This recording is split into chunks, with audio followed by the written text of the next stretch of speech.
विष्णु पुराण। विष्णु पुराण भाग एक। क्षीर सागर में स्थित त्रिकूट पर्वत पर लोहे, चांदी और सोने की 3 चोटियां थीं। उन चोटियों के बीच एक विशाल जंगल था जिसमें फलों से लदे पेड़ भरे थे। उस जंगल में गजेंद्र नामक मत्स्य हाथी अपनी असंख्य पत्नियों के साथ विहार करते अपनी प्यास बुझाने के लिए एक तालाब के पास पहुंचा। प्यास बुझाने के बाद गजेंद्र के मन में जल क्रीड़ाएं करने की इच्छा हुई। फिर वह अपनी औरतों के साथ तालाब में उतरकर पानी को उछालते हुए अपना मनोरंजन करने लगा। इस बीच एक बहुत बड़े मगरमच्छ ने गजेंद्र के दाएं पैर को अपने दाढ़ों से कसकर पकड़ लिया। इस पर पीड़ा के मारे गजेंद्र धींकार करने लगा। उसकी पत्नियां घबराकर तालाब के किनारे पहुंचीं और अपने पति के दुख को देख आंसू बहाने लगीं। उनकी समझ में न आया कि गजेंद्र को मगरमच्छ की पकड़ में से कैसे छुड़ाएं।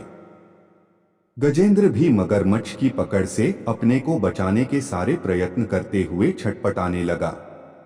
गजेंद्र अपने दांतों से मगरमच्छ पर वार कर देता और मगरमच्छ उछलकर हाथी के शरीर को अपने तेज नाखूनों से खरोंच लेता, जिससे खून की धाराएं निकल आती। हाथी मगरमच्छ की पीठ पर अपनी सूंड चलाता, मगरमच्छ अपनी खुरदरी पूंछ से हाथी पर वार कर देता। अगर हाथी अपने चारों पैरों से मगरमच्छ को कुचलने की कोशिश करता तो वह पानी के तल में जाकर छिप जाता। इस पर हाथी किनारे पर पहुंचने के लिए आगे बढ़ता, तब झट से मगरमच्छ हाथी को पकड़कर खींच ले जाता और उसे पानी में डुबो देता।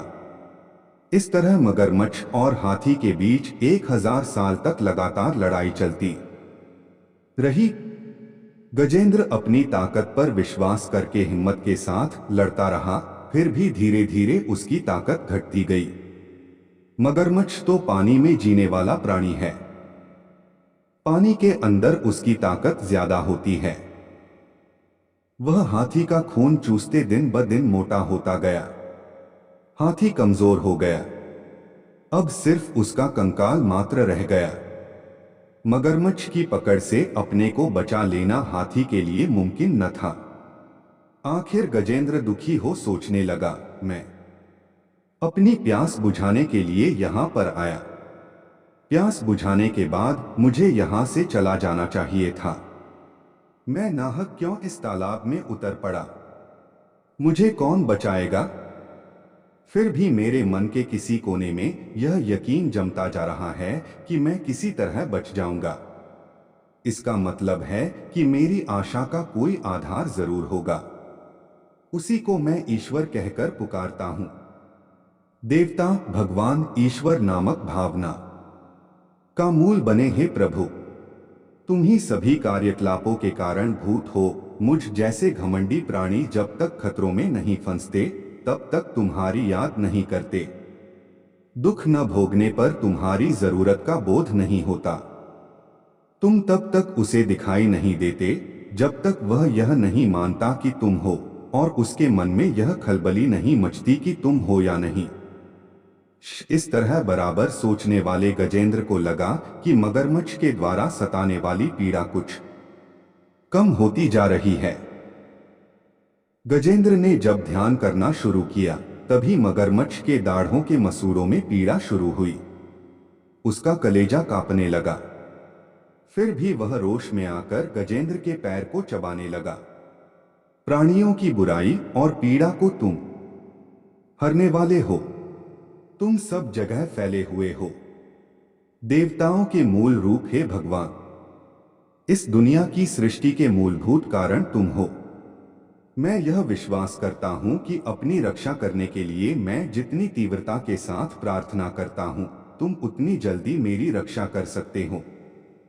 सब प्रकार के रूप धरने वाले, वाणी और मन से परे रहने वाले हे ईश्वर, ऐसे अनाथों की रक्षा करने वाली जिम्मेदारी तुम्हारी ही है। न प्राण शक्तियां मेरे भीतर से जवाब दे चुकी हैं। मेरे आंसू सूख गए हैं। मैं ऊंची आवाज में तुम्हें पुकार भी नहीं सकता हूं। मैं अपना होशवास भी खोता जा रहा हूं। चाहे तुम मेरी रक्षा करो या छोड़ दो, यह सब तुम्हारी इच्छा पर निर्भर है।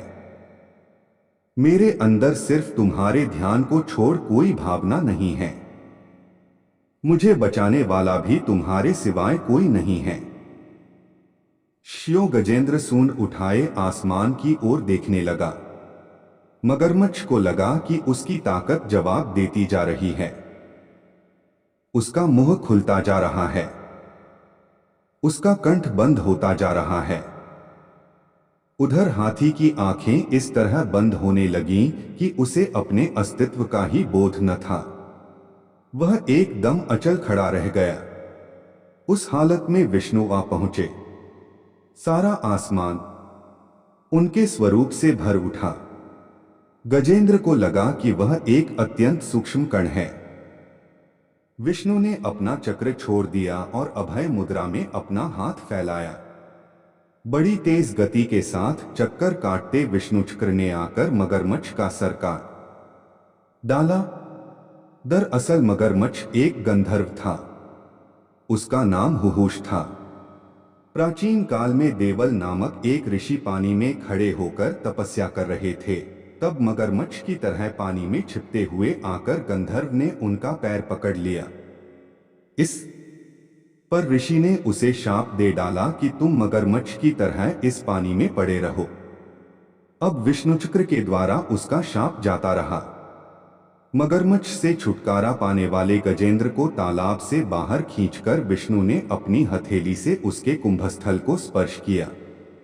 उस स्पर्श की वजह से गजेंद्र अपनी खोई हुई ताकत पाने के साथ पूर्व जन्म का ज्ञान भी प्राप्त कर सका। गजेंद्र पिछले जन्म में इंद्रद्युम्न नामक एक विष्णु भक्त राजा थे। विष्णु के ध्यान में मग्न उस राजा ने एक बार ऋषि अगस्त्य के आगमन का ख्याल किया। ऋषि ने क्रोध में आकर उसे शाप दिया कि तुम अगले जन्म में मत हाथी बनकर पैदा होगे। उसी दिन गजेंद्र के रूप में पैदा होकर उसने मुक्ति प्राप्त की। गजेंद्र मोक्ष की कहानी नैमिषारण्य में होने वाले सत्र याग में पधारे हुए शौनक आदि मुनियों को सूत महर्षि ने सुनाई। मुनियों ने सूत महर्षि से कहा, मुनिवर, गजेंद्र मोक्ष की कहानी हमें तो सिर्फ एक हाथी की जैसी मालूम नहीं होती, बल्कि सारे प्राणी कोटि से संबंधित मालूम होती है। खासकर कई बंधनों और मुसीबतों में फंसकर तड़पने वाले मानव जीवन से संबंधित लगती है। इसके जवाब में सूत महर्षि बोले, हाँ, गजेंद्र मोक्ष की कहानी श्लेषार्थ से भरी हुई है। उसका अन्वय जो जिस रूप में चाहे कर सकता है। काल तो विष्णु के अधीन में है, इसलिए कालचक्र के परिभ्रमण में कई कठिनाइयां और समस्याएं हल होती जाती हैं। मुनियों ने पूछा, मुनिवर, गजेंद्र मोक्ष के आधार पर हमें यह मालूम होता है कि प्रत्येक कार्य का कारणभूत सर्वेश्वर विष्णु हैं। ऐसे महाविष्णु की कहानी पूर्ण रूप से सुनने की इच्छा हमारे मन में जाग रही है। हम आपके सामने बच्चों के समान हैं, इसलिए हम आपसे प्रार्थना करते हैं कि आप हमारी समझ में आने लायक सरल शैली में विष्णु कथा की सारी बातें समझा दें। आपने महर्षि व्यास के द्वारा समस्त पुराण, इतिहास और उनके मर्म को भी जान लिया है, इसलिए आप ही वे कहानियां सुनाकर हमको कृतार्थ कर सकते हैं। मुनियों की बातें सुनकर सूत मुनि खुश हुए और बोले, हाँ, जरूर सुनाऊंगा।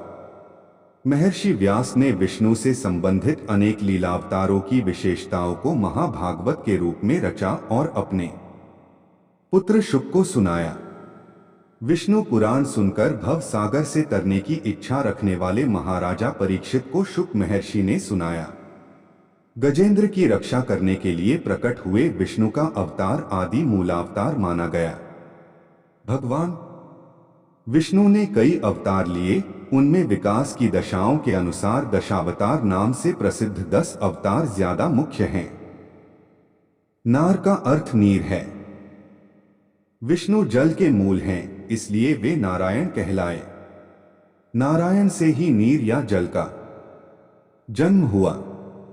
जल से प्राणी पैदा हुए। विष्णु मछली के रूप में अवतरित हुए। दशावतारों में वही पहला मत्स्यावतार है। विष्णु जल से भरे नील मेघ के रंग के होते हैं। मेघ के अंदर जैसे बिजली छिपी हुई है, उसी प्रकार विष्णु स्वयं तेजोमय हैं। उनके भीतर से उत्पन्न जल भी तेज से भरे रहकर गोरे रंग का प्रकाश बिखेरता रहता है। वही जल कारणोदक क्षीर सागर है। क्षीर सागर में अनंत रूपी काल समय शेषनाग के रूप में कुंडली मारे लेटा रहता है। शेषनाग के 1000 फण हैं। अनंत शेषनाग पर शेषशायी के रूप में विष्णु लेटे रहते हैं। उनकी नाभि में से एक लंबे नाल के साथ एक पद्म ऊपर उठा। उसी पद्म से ब्रह्मा का उदय हुआ। ब्रह्मा ने सभी प्राणियों की सृष्टि की। अनंतकाल युगों के रूप में चलता रहता है।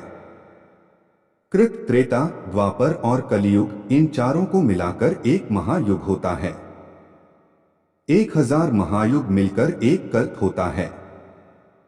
एक कल्प ब्रह्मा का एक दिन होता है। रात का वक्त इसमें शामिल नहीं है। दिन के समाप्त होते ही उन्हें नींद आ जाती है। वही कल्पांत है। उस वक्त चारों ओर गहरा अंधेरा छा जाता है। विष्णु से निकली संकर्षण की अग्नि सबको जला देती है। झंझावात चलने लगते हैं। तब भयंकर काले बादल हाथी की सूंडों जैसी जलधाराएं लगातार गिराने लगती हैं। महासमुद्र में आसमान को छूने वाला उफान होता है। भूख, भुवर और स्वर्ग लोक डूब जाते हैं। चारों तरफ जल को छोड़ कुछ दिखाई नहीं देता। यही ब्रह्मा के सोने की रात प्रलयकाल है। यही कल्पांत का समय है। सत्यव्रत नामक राजर्षि नदी में नहाकर नारायण का ध्यान करके जब वे अर्घ्य देने को हुए, तब उनकी अंजलि में सोने के रंग की एक छोटी मछली आ गई। सत्यव्रत उस मछली को नदी में छोड़ने जा रहे थे। तब वह मछली बोल उठी, हे राजन, हमारी मछली की जाति अच्छी नहीं होती। छोटी मछलियों को बड़ी मछलियां खा जाती हैं। अगर उनसे बच भी जाए, मछुआरे जाल फेंककर पकड़ लेते हैं। इसलिए मैं आपकी शरण मांगने अंजलि में आ गई हूं। कृपया से मुझे छोड़ न दीजिएगा। सत्यव्रत मछली को अपने कमंडलू में रखकर अपने नगर में ले गए। वे महाराजा के रूप में राज्य करते हुए बड़ी तपस्या करने वाले एक राजर्षि थे। विष्णु के परम भक्त और बड़े ज्ञानी थे। कमंडलू के भीतर वाली छोटी मछली दूसरे दिन तक बड़ी हो गई और छटपटाते आर्तनाद करने लगी, महाराज, मुझको कमंडलू से निकालकर बड़ी जगह पहुंचा दीजिए। इस पर मछली को बड़े नांद में छोड़ दिया गया। वह थोड़ी ही देर में बहुत बड़ी हो गई। तब सत्यव्रत ने उसे एक तालाब में डाल दिया। मछली बराबर बढ़ती गई। तब उसे तालाब से बड़ी नदी में, नदी से समुद्र में पहुंचाया गया।